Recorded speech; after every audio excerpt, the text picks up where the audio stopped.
I've analyzed the situation with sister.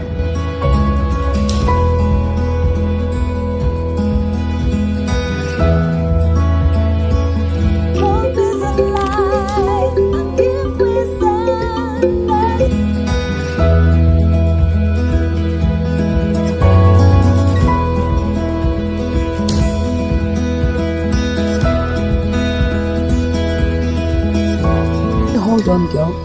Don't give up. The sky is the limit.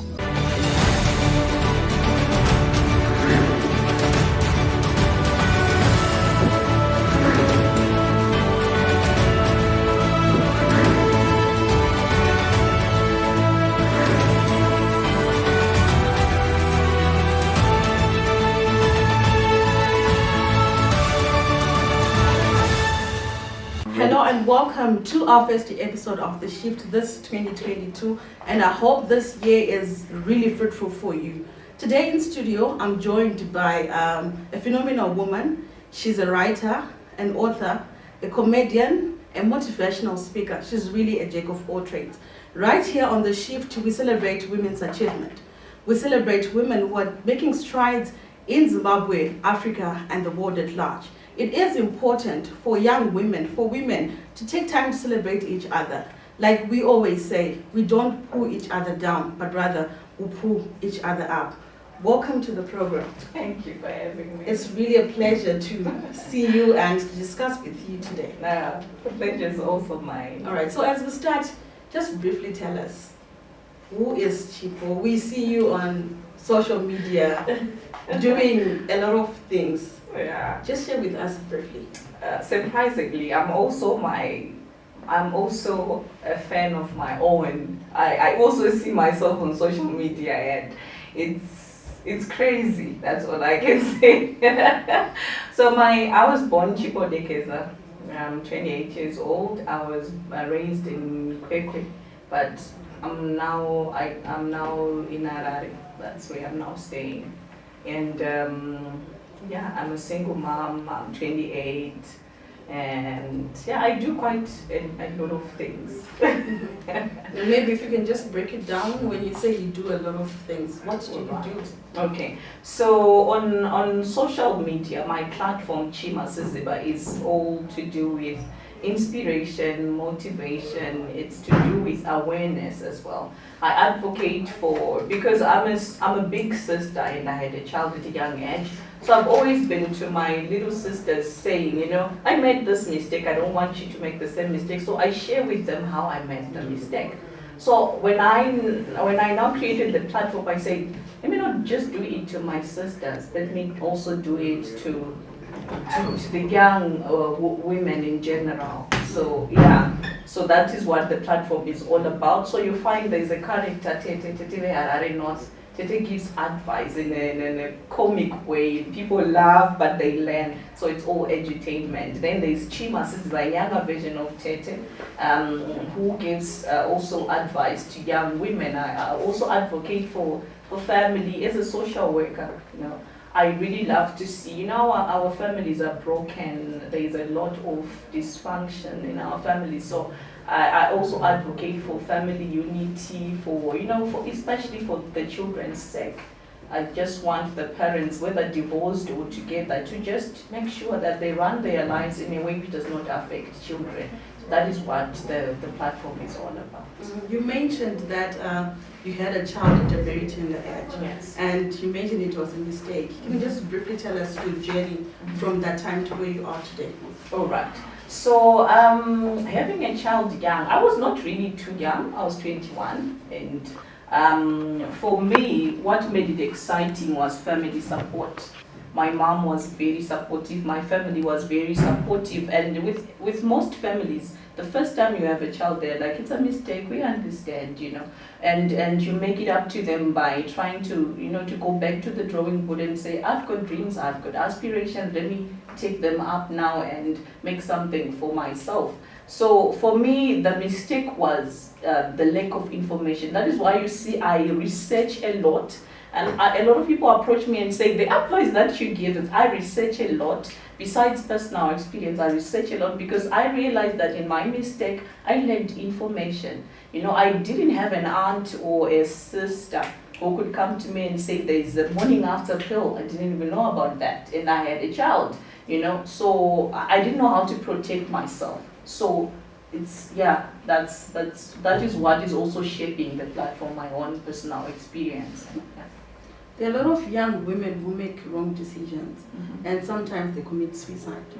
For you, what word would you give to someone who might become pregnant today and they might think it's just the end of the life? Being pregnant is not the only mistake in the world. It's the only mistake that gets over, that people talk about too much in a very negative way. Other people have lost money in business, but it's not talked about because, when you have a child, you are criticized because of it's cultural. So our culture, it wants us as women to get married. You after school, you find a man, you get married. You mustn't bring a child home. But listen, you will always make mistakes. Not just getting pregnant. You will lose money in business. You will fail in school. There are so many mistakes. But if you want to focus on that one mistake, you will let yourself down. And it's not the last mistake. You might get pregnant today and call it a mistake. I might wake up tomorrow and find myself impregnated without a husband. So the good thing is to accept life as something that's not perfect. Life is not perfect, but what makes it perfect is the way we look at things, our attitude towards life. That is what makes it exciting. It's not a mistake, rather, it's part of life. At least you're fruitful. Yeah. And you also mentioned how your family was quite supportive when you were down in that era. Can you just share with maybe parents who are watching today, if their children are in the same situation? All right. So what my family believes is a human's life has got the marital side, it's got the financial side, the spiritual side. So when we want to just focus on the child having a child, it's wrong because they still have to do other things. They still have to go back to school. They still have to learn from that same mistake. They still have to, to live life again. So the problem with our society is they just focus on, there's so much pressure and obligations around the girl child, too much expectations. They want you to be the perfect girl, but you live in a world which is not perfect. You live in a world where there are people that take advantage of young girls. So as families, we might say, yes, you now have a child. How do we protect her? Number one, from making the same mistake. How do we empower her? Because the moment you become a parent, you now have a liability and you need money. So instead of us focusing on every day telling the child, would you wanna, you have a child, we also need to get a point where we say, listen, you now have a child, but you still didn't finish your education. What do you want to do? We now want to shape a life so that, because when you have a child at a young age, it takes away your confidence. And the more people put pressure on you, it takes away your confidence. That is why now people become suicidal. They need to know that besides making babies, I can also become a nurse, a teacher, a businesswoman. So we focus on other things. The family should now focus on other things and also give the child, information to say, kunema periods, go and get the injection, so that you can now focus on education. And parenthood at a young age becomes beautiful. Yeah. After you were a mother, I think you then went to school. Can you just tell us the transition from being a mother and for you to say you need to go back to school and get educated? All right. So lucky for me, I have a mom who also went to college. She's a big fan of education. She wants the girl child to be empowered. So for my mom, she didn't want my child to become that burden or something that I constantly refer to as an obstacle. So she took that out of the way. I didn't breastfeed my child. And so I had to look for it. That conversation that wakes you up to say you are now a parent. You're going to need money. And you can do odd jobs. I used to do odd jobs. I did temporary teaching. I worked for an NGO. I even moved to South Africa at some point. until I had that conversation with myself to say, you know what, until when do you jump from one odd job to the next? Now need a certificate. That's when I took myself back to school. And with us single parents, it's not family which then now takes you back to school, because they're actually happy. Like when you have a child, they're like, now you are grown up. So it was now me saying, okay, I have a child that I need to take care of. I also have dreams that are not yet done. So what do I do? So I work and I also take myself back to school. Yeah. Mm-hmm. Let's just drop that for a moment. Okay. Tell us about your social media space. Okay. How did you start to build it, and how has it been going? All right. So after I had my child, I remarried when he was. I married when he was 5, and it was an abusive marriage. It was disastrous. So for me, I've always been a public speaker. From school, I've always been the person that talks and people listen. I've always been very creative. So it took time for me to really go there and start. But after that marriage, I said, you know what? Now there are more issues now. And people on social media, they're talking about things that are not really important. They are important, but they are, if you look at the Chamisa platform, it's a, hey, let's talk about this. Mm-hmm. It's stirring up conversations that society has neglected. So I started with my story of that abusive marriage, and I was advocating for women who are in abusive relationships, and I also wanted to create a platform or a community for women who've been down that road, so that they help build each other up, especially considering the stigma around you had a failed marriage, and yet it was abusive. Some stay, so for me, that is what I wanted to do, to say, you know what, these things are happening. Let's talk about the abuse. Let's talk about the woman. Let's talk about when do we, as women, it was me saying it is us women who are going to emancipate ourselves. So let's create that community of sisters that help each other and talk about these issues, counseling. So I also do free counseling for victims and women who are leaving their marriages. They do not have somewhere to start. So I help them emotionally and also financial advice, and that is also what I do with the platform. Mm-hmm. There's a whole community, like you mentioned, that you were in a very abusive marriage. There are women who can just take to say, what does society say about maybe leaving marriage and say Anchada? What would you say to them? When we talk about 16 days of activism, yes, people just make noise during the 16 days. Mm-hmm. But I believe it should be a 365 thing that we should do every day to speak up against gender-based violence. What would you say to women who might be involved in such relationships? So I get this a lot. Someone will call me and say, Chi, I'm in a very abusive marriage, what do I do? I can never decide for you. The society can never decide for you. Here's the thing. Tete takes you to your husband, and she wants you to stay there. The home that you leave, your parents' home, they want you to stay there, right? So the moment you are in, you know I'm here to stay, right? But here's the truth. No one is coming back to fetch you. You will take yourself out. Because no one wants to be responsible for breaking your marriage. Even if you call Tete and say, this man beats me up daily, until you leave, she will not, because she doesn't want you tomorrow to come back and say Tete is the one who took me from. That is one thing that women in these abusive marriages don't understand.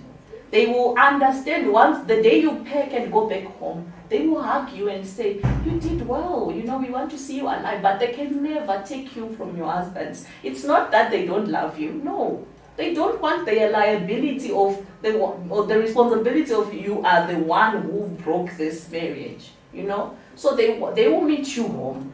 They took you there, but if you want to go back home, you know your way home. So it's a personal decision. If you know, because sometimes you may show me the marks, but you are in a Range Rover black, you even abused, So it's you who's going to make that personal decision to say, I've had enough. I've one life to live. Like for me, it was a matter of, I grew up in a stable home. My parents have been together, loving each other through it all, and I brought the same spirit. But then you realize that sometimes it's another mistake. Remember, like I said, you always make mistakes. You choose wrong partners. Mistakes are always along the way. But now we have people who want to look perfect. When you want to look perfect, it's a problem as well. You will be like, it's not society. These days, information is everywhere. There are organizations helping women in the media. Everything is being posted, but it is now the person, the victim now. The mentality of the victim is the one which is drawing back this progress. Mm-hmm. We're going to take a short break, and when we come back, we're going to get into Teteve Harare, the one that we really know before. Stay tuned.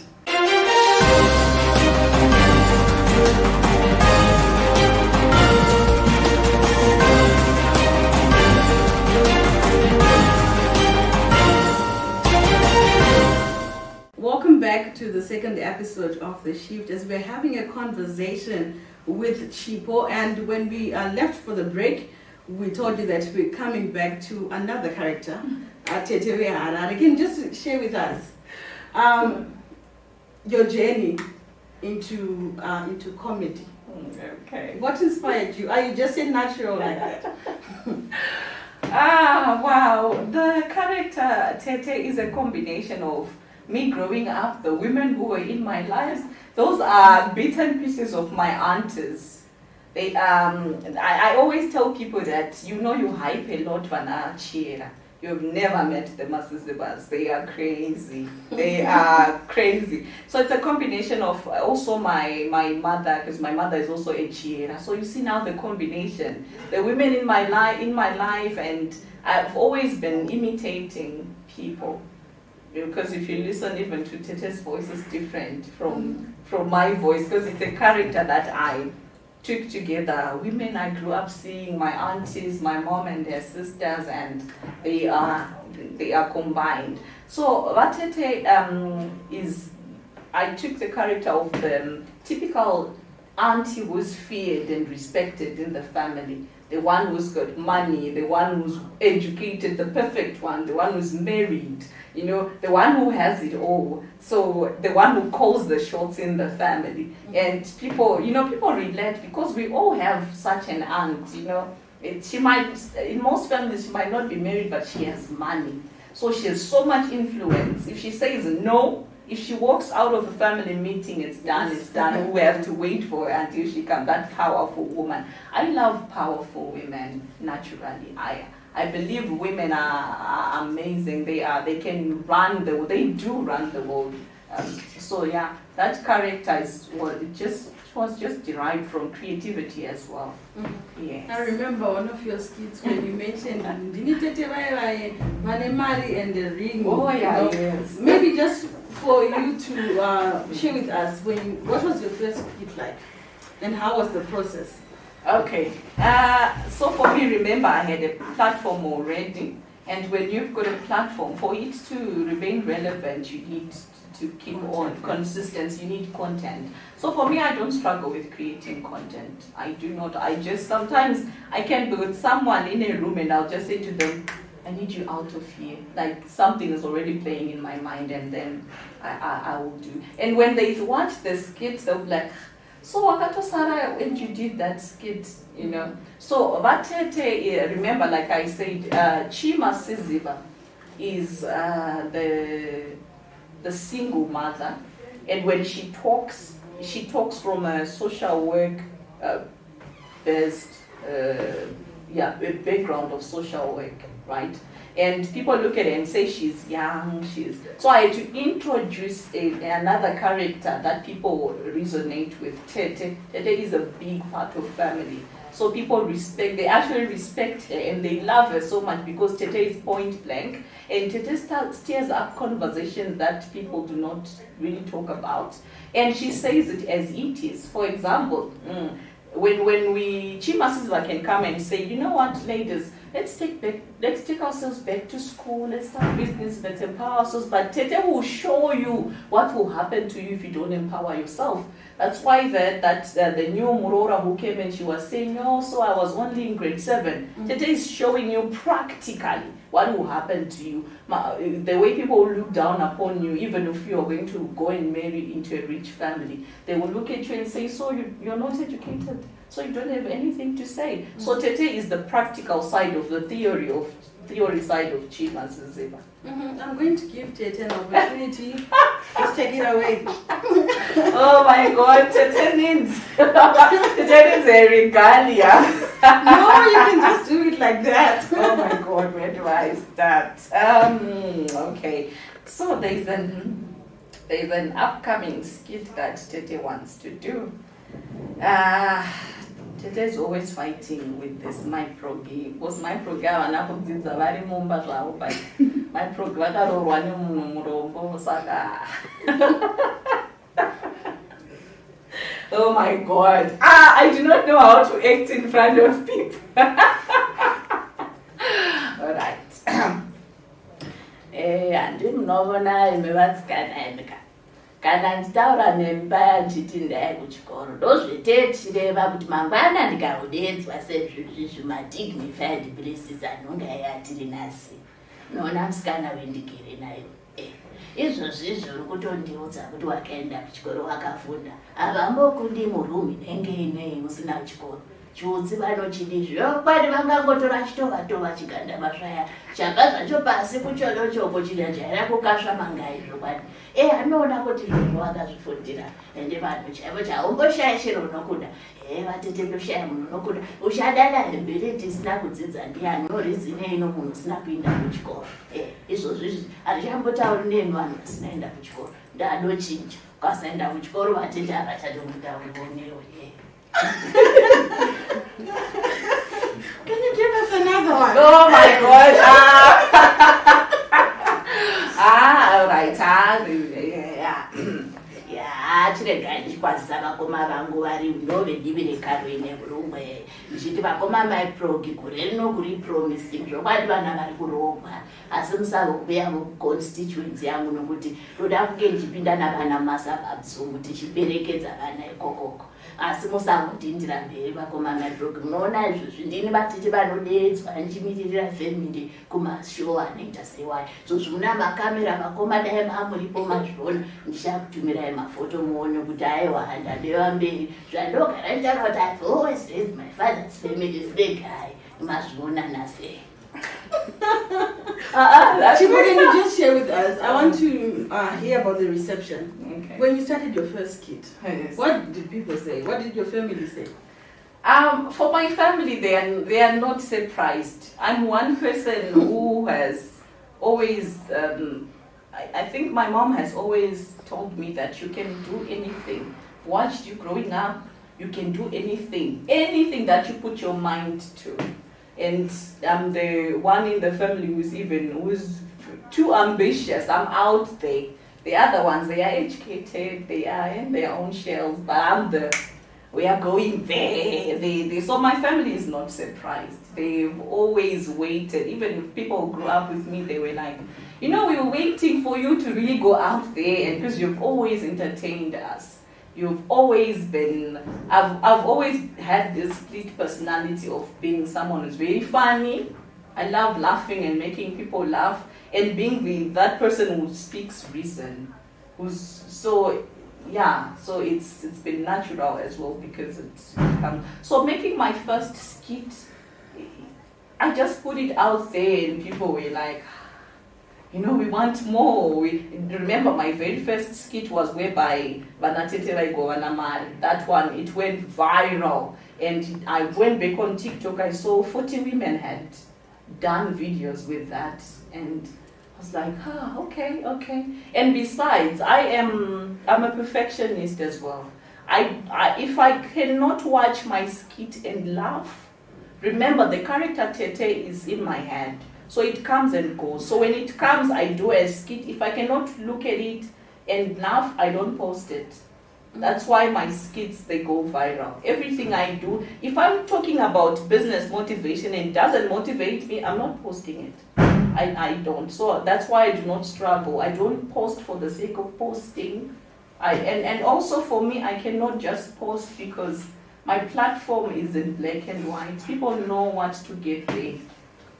So I can't be 1 minute I'm dancing, the next minute I'm showing people, my braids being done. It's not a personal life type of, it's scripted. Mm-hmm. And there is a lot of social media bullying. Mm-hmm. Have you received such? Oh yes. And the people that bully you on social media, these are not people that you do not know. These are your neighbors.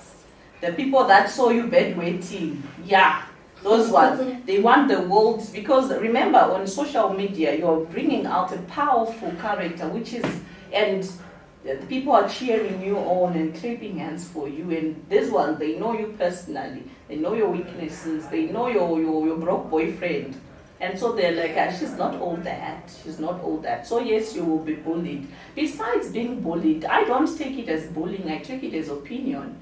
Because when I'm bringing my opinion on social media, so I should be open to someone else's opinion. Because if I'm talking about a single mother, remember, someone who's not a single mother has an opinion.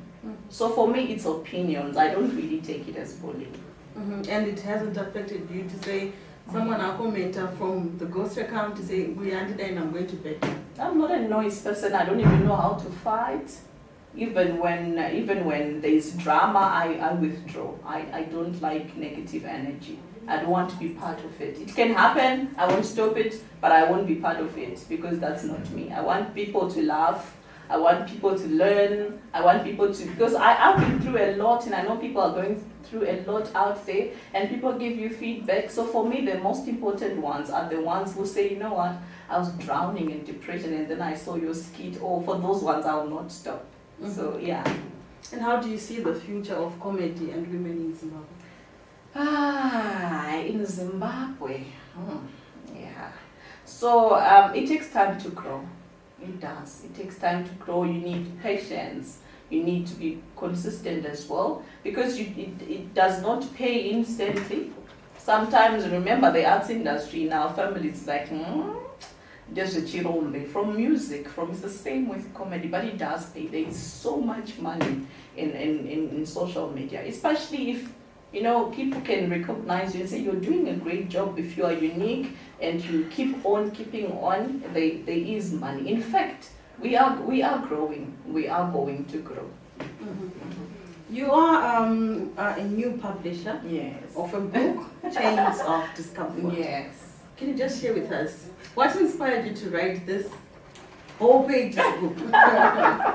Okay, so I did write my first novel when I was 17, but it just circulated around school and then we lost it. And then now I've always been writing books and keeping them. So now that I have a platform, I say, you know what, this is the moment to do it. And now I had to look at my role in society, from my profession to the social media role that I play, and say which one do I put out there first. So it's a reality series book. It talks about the reality of the Black African child, the realities from poverty to inheritance. It talks about racism. It talks about it talks about unemployment. It talks about drug abuse. It talks about the breadwinner mentality, dependency syndrome. It's just looking at our society, the reality of our society. But what the book is all about is to say they are these imbalances that we have in our society, but how can we overcome them? How can we now shift from, especially focusing on the child coming from a poor background, how do you develop yourself? How do you put yourself out there? How do you change your background? So it talks about real life issues. Yeah. And how was your experience? You know, sitting down and then later coming up with such a book. How long did it take you to write this book? It took me as old as I am, because these are experiences collected along the way.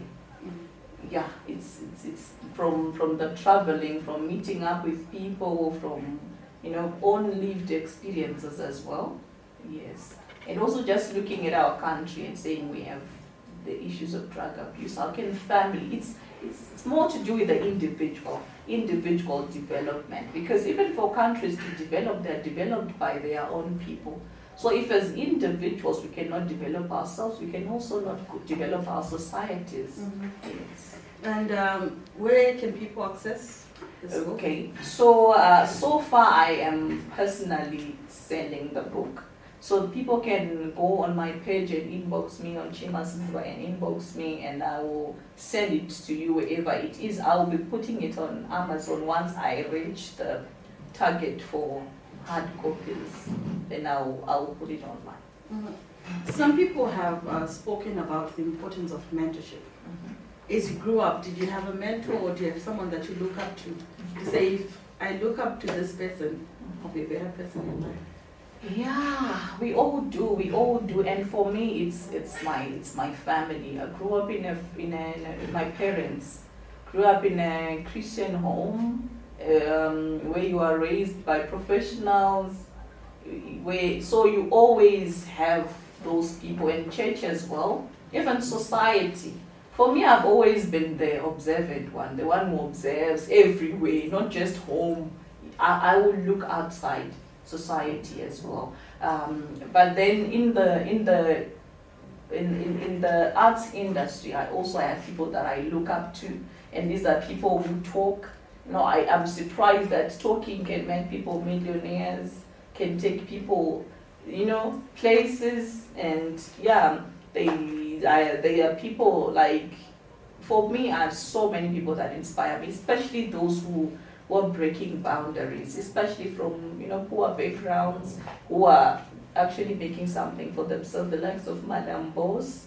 I don't have one, I have a lot. My Titi, I have a lot. I learn from a lot of people because I want to grow. Even our friends, I can't learn from a friend only. I also need to look beyond, so I can grow. The likes of Steve Harvey, he's funny, but you can learn a lot from him. People like that, they really shape me. And do you have other people that you're mentoring as well? Directly or indirectly, maybe? I have a lot. Sure, I have a lot, and I get this. When you take yourself out on social media and people look up to you and say, because they're getting value from you.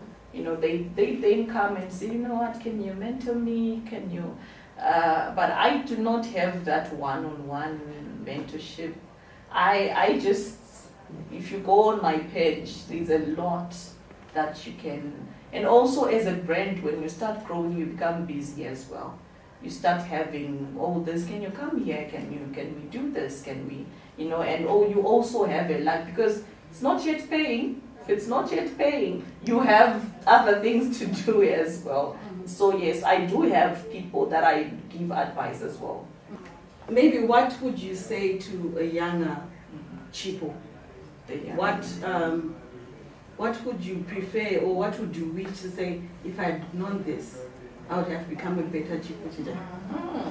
Yeah, if I go back to the 16-year-old me, I would say to her, live your life to the fullest. Follow your dreams. Start today. Don't wait for tomorrow. Don't overburden yourself with what society thinks, with what society really wants from you. Of course, yes, you can listen to what people say. It also shapes you. My mom always says, listen to gossip. Sometimes people, they don't lie. When you pass people and they laugh, you check yourself, you might see, oh, maybe it's my shoe.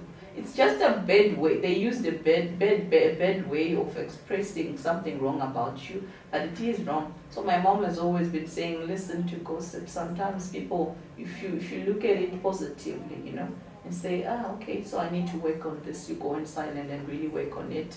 But to my young self and to the young girls out there, I want to say this to young girls. This is what I am all about. Go and live your life. Don't live your boyfriend's life. Live your life. As us women, we tend to let ourselves down by choosing men over ourselves, It's frustrating, the number of women that I meet. She's now 36, she has 4 kids, and the husband no longer wants her, and she doesn't even know who she is anymore. She left her career, her education for that person, sacrificed herself. Never sacrifice yourself for anyone. In fact, meet someone who's going to want you the way that you are. But the problem is we want this man too soon before we become who we really are. If I'm to fall in love at 16 and get married at 16, I'm not yet who I am. Maybe it's later on where I really take the path that my purpose directs me to. Then that's where now, as Chamisa, but now I can meet the right guy. Because he looks at me and says, I know you are crazy, I know, and I love you like that. But if I was 16 and tell someone that I want to be Chamisa, they will look at me and say, I don't want a wife like that, So go and live your life fully. Follow your dreams. Don't change for people. You will find there's someone looking for someone exactly like you. Yeah. Mm-hmm. And I think we won't close if you won't give us another stint. Just one more and we wrap it up. Oh my God, you people. Tata is not here. Tata vanoda vaine chiremera chavo, vakapfeka dhuku ravo nemaglazi. But anyway,